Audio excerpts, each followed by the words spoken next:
Old Man Sarge, back again.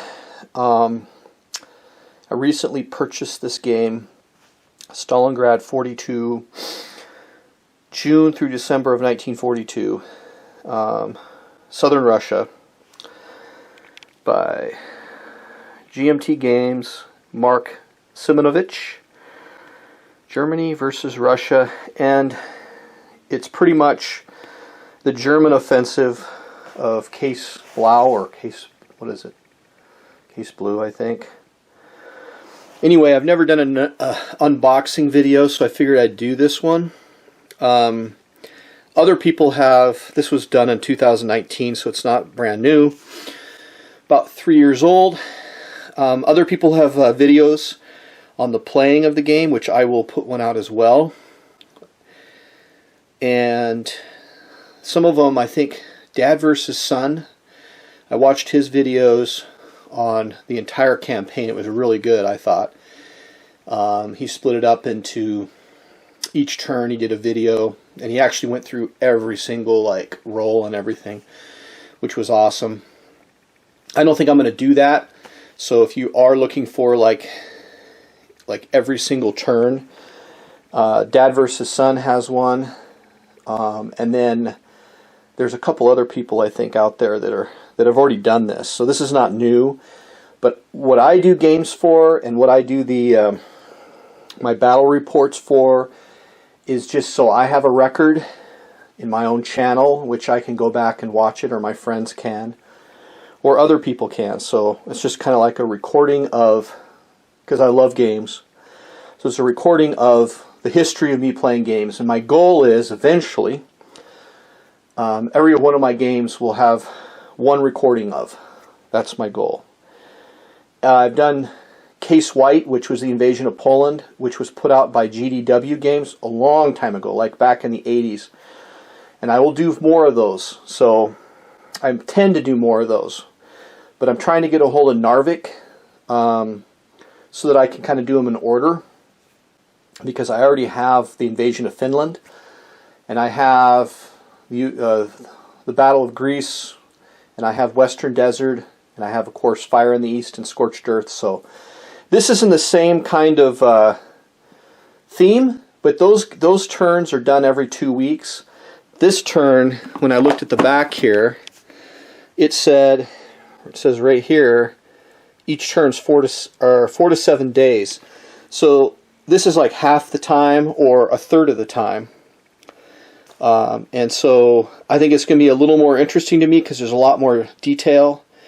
The units are kind of broken down the same way, except that they have these units that are, I don't know what they are exactly, a company or a battalion. There's no symbol on them. They're just a tank. So I'm not sure how big the unit is, but this is a brigade, this X. The division has 2 X's. A corps is 3 X's.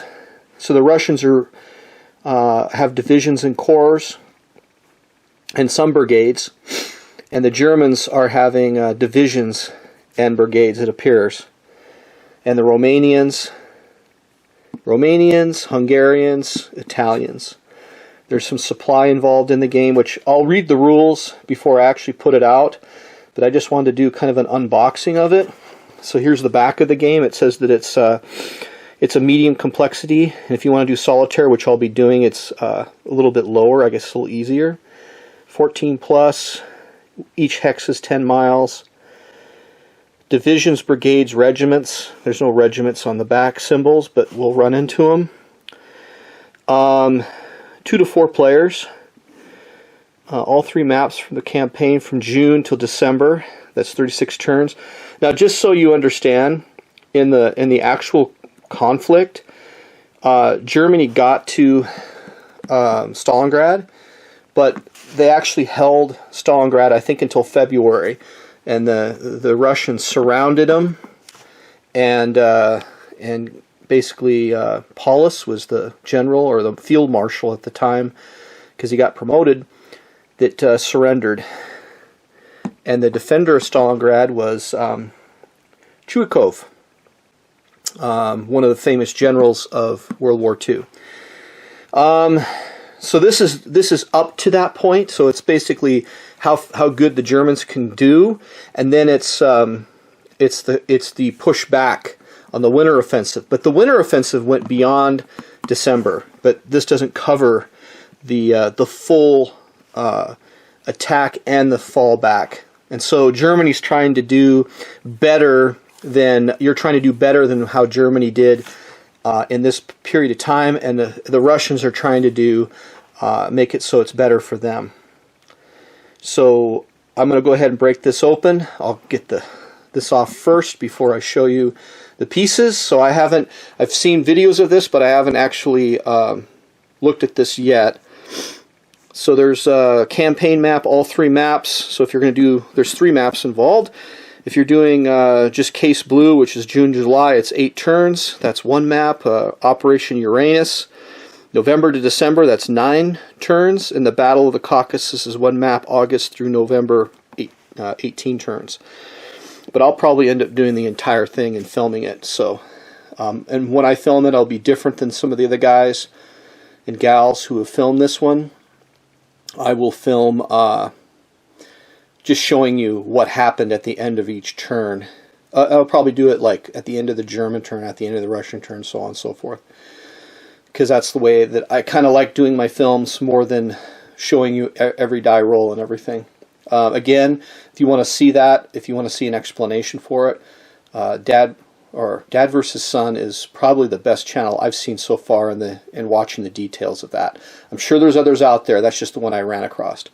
So I'll be right back when I open the box. Alright.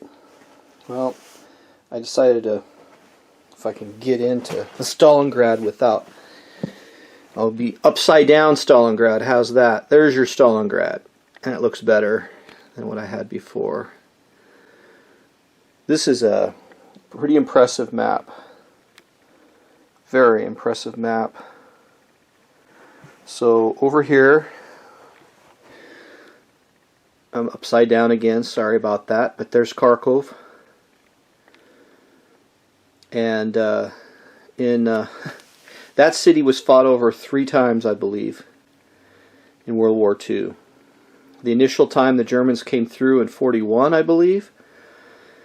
And then after that, the Russians pushed back, the Soviets pushed back and retook it. Then Mainstein retook it again. Maybe it was 4 times. It's crazy. And then Rostov. Rostov was a famous battle on Don. And of course Stalingrad. So this is a very impressive map to me. I was a little surprised when I opened it up, because the maps that I have for Fire in the East and Scorched Earth are about this size, and they cover from the Black Sea all the way up to Leningrad. And this is like half of that, and the maps are about the same size. So these are very big maps. And you can see that some of the towns and cities, they have a little red 1. Those are the victory points. So, yeah, map incredibly extensive and impressive. I did not know that this is what Stalingrad looks like, a big huge swamp, like a floodplain that probably goes down to the Caspian Sea down there. I didn't really know that that's what the terrain was like. I knew that they had semi-desert sand type terrain, you know, south of Stalingrad, but I didn't know about that floodplain. That's interesting. And of course, the Caucasus Mountains, which mean probably I don't know, they might be the tallest mountains in Europe. I mean, I might be wrong. I know they're taller than the Urals, so I'm pretty sure that they are. So those are all the victory points. All those little red dots in those cities is kind of what the Germans are trying to achieve. There's Grozny. The Germans never reached that city. What basically happened, from my understanding, is in 1942 they took Rostov. Then they went down and they were trying to get the oil fields down here. They were trying to get to Grozny. But I think this was fine. I mean, I think their maneuvers down here were okay. But then they started, in the fall, the winter offensive took place just before the snow started flying. Or maybe during the snow fly, when the snow is flying. And the Russians they just collapsed the flanks of around Stalingrad, and the Germans had to get out of this area down here, otherwise they wouldn't have been able to resupply. Plus the supply lines were so extensively long at that time. Some people have asked me, like, why, the Germans, or in this case the Nazis, are evil, right? And of course they are. But I think the Russians, the Soviets, were almost as evil, if not as evil, as the Nazis. So to me, this isn't good guy versus bad guy. This is two bad guys as far as a Westerner is concerned, fighting each other.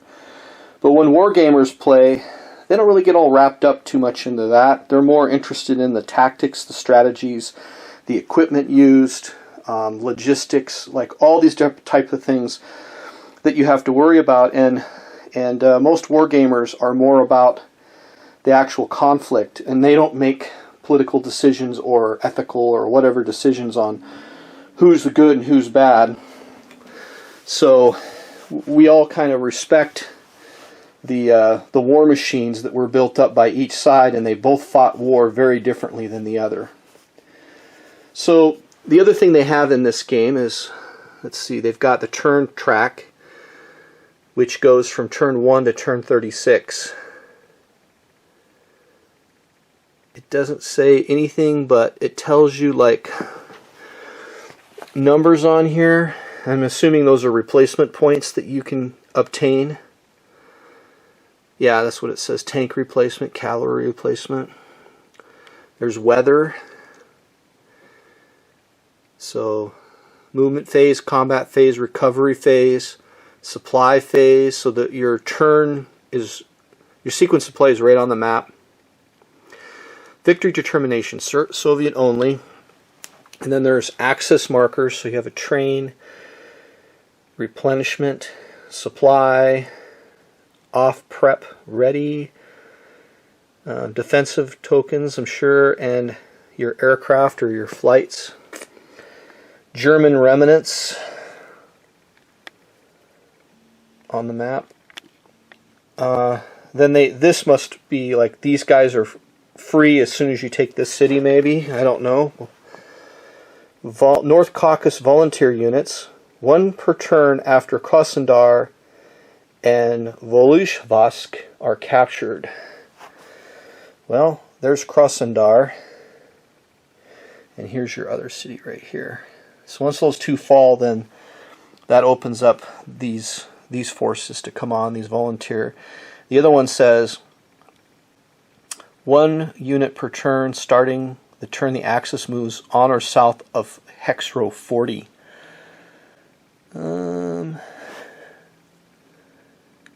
Hex row 40. 40 would be like right here. So, and it doesn't say, it says XX40 row.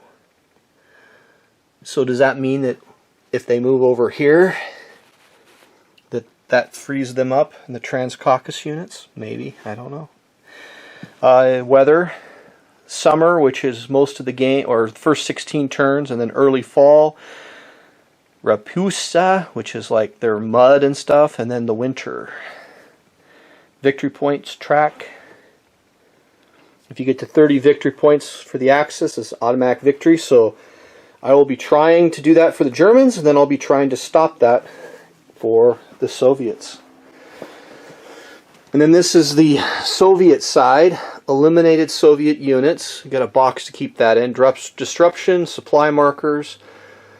Then there's the Soviet trains, supply, Soviet replenishment boxes, the 5th Tank Army, the 1st Guards Army, the 5th Shock Army. Interesting. Reserve Army. And then you've got, it explains the terrain on the side here. And there's your copyright for the map. Yeah, that is... Oh, here, look. Here's an oil field. It's printed on the map. That's cool. Right here, Grozny has a bunch of oil fields all around it. So yeah, that is a very impressive map, honestly. Sorry, the light is gleaming off of different aspects of it because it's not lying flat. Then they have these, which are your starting forces. It just tells you where they start. It tells you the chart. It says 1600, 1800, 1502. Probably tells you exactly where they begin the game. That's cool. So you got all this. Oh, and then at the very bottom it starts telling you like turn 3, campaign game, 5th Reserve Army, 7th Reserve Army, Stalingrad, when they're released. On the back it says Uranus scenario, so here's your at start and locations of things if you want to play the Uranus scenario. This top one, or the one on this side, was the campaign. And then I did notice that this one is the Fall Blau scenario, and on the back is the Caucasus scenario. So you can play the grand scenario, or you can play looks like 4 different ones. So for the Germans, here's what it looks like. Tells you what for available, off prep ready. I don't know what that means yet. I'll have to read the rules. Uranus. And then this is the grand campaign. Reinforcements turn 2, turn 3. And on the back, the Caucasus campaign. So those player aids help you get set up. This is for the... so these are like your turns for the Caucasus campaign, or Uranus. Yeah. So if you're playing the Caucasus campaign, you don't use this over here. Obviously you're using this for the turns, and then the same thing with the Uranus scenario. So you'll use these instead of those side things there. Then we have 2 of these, which are you know, your roles. Now, I watched the game on this, and I'm not used to having 2 different kinds of zones of control, which is what I recognize that's so different in this game. One of them is your regular zone of control, but the other one is, I can't remember what they called it, but it's basically 2 units that are within 1 hex of each other. That middle hex creates this zone of control which you can't just freely enter. So it allows your units to control more territory, and you can't really surround those units as easily because you can't even move into it normally. But there is a way that you can do it. I think if you attack a 3rd unit that might be in the middle of those 2 and you force it to retreat, you might be able to move into it then. But it's an aggressive game, so there's a lot more than what I'm used to, because in Case White and other GDW games, you want to have like pretty high odds to make attacks, but in this game you're actually okay to make like 2-to-1 odds attacks, I guess, from what I saw. I don't know, let's see. A1, both sides lose 1 step. I mean, I don't know if I'd like to lose steps, but maybe in this game you kind of have to get aggressive to break holes through the Russian lines if you're playing the Germans. And maybe if you're the Russians, you want those exchanges so that you can replenish. And on the back of this card, so let's see, what do they have on this card? They have your attack odds right there.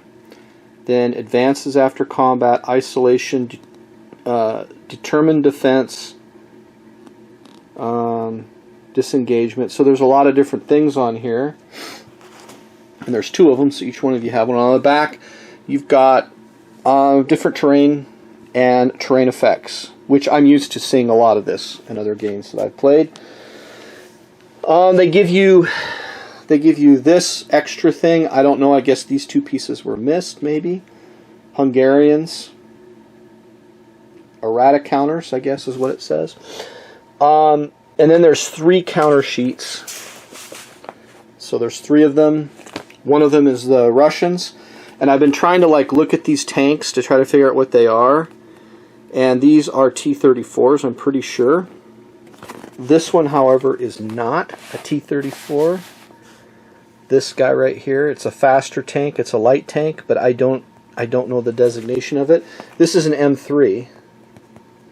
And then down here, I can't remember the tanks, but they were the big tanks that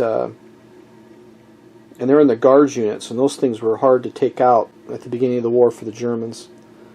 But they have tank corps and mechanized corps and infantry, and then they have it's strange, they have an infantry box with a box behind it. I don't quite understand that, but I haven't seen that before. Mountain troops, cavalry. And then they have NKVDs, and these are army markers, I'm guessing. Artillery. The game that I played had separate artillery battalions and brigades and things like that. Here's the SS. Some SS units. Marines for the Russians, Soviets. NKVD, which is their political divisions. And then we have Germans and Hungarians and Romanians and Italians and Slovakians. They all fought in the conflict. And as far as tanks go, now these tanks are, I'm pretty sure that these are Stugs. But at the beginning of the war, they used them. Well, even during this time of the conflict, they used them for infantry support. That's what they initially designed them for. So they weren't tank killers. They were more taking bunkers out and things like that. And then this is a PZ-38, I think, which is a Czech design tank that the Germans got a hold of. But the rest of these tank divisions are your Panzer IIIs probably, and your Panzer IIs. Panzer IIIs mostly. I don't know if they had a lot of Panzer IVs at this time, but they probably were starting to put some of those in the different divisions as well. And then here are your, we got holder for all your pieces and dice.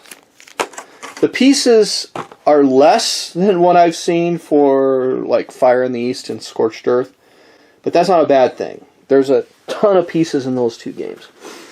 And then you got your playbook, cool Panzer III on the front, a whole line of them. And this is probably your scenario book, I'm guessing, or it just tells you how extended examples of play. Well, that's cool. So when you're trying to figure out how the game actually works, they explain it maybe in here. That's really nice. And the examples they're showing, here's a line of units, but there's open places in some areas here, gaps. But that's because they have this interlocking zone of control, which is new to me. I'm not saying it's bad. It's actually kind of neat. I like it. But This is Operation Uranus. The game I watched with Dad versus Son is almost the entire game. The Russians only had one stack space, one stack space, one stack. Nobody, in fact, even the Germans weren't lined up with pieces next to each other, unless they were like hitting a city. So I don't know. The examples here are showing look like that you can expect to have a long string of units in some places and open places in others. So, and then here's the rules of the game with some. This is like, I like this picture. It's really cool, but of course that's painted. I'm trying to figure out what that symbol is. Is that the ghost? Is that Rommel's old division? I can't tell. I think it might be. It's like a yellow, I don't know. And then this is an actual photo that they have on here, which is cool. What are they driving over there? Panzer IIIs, and then they've got your Hanomag, I guess. Although there were a couple companies that made them, and they weren't all, I guess, Hanomags.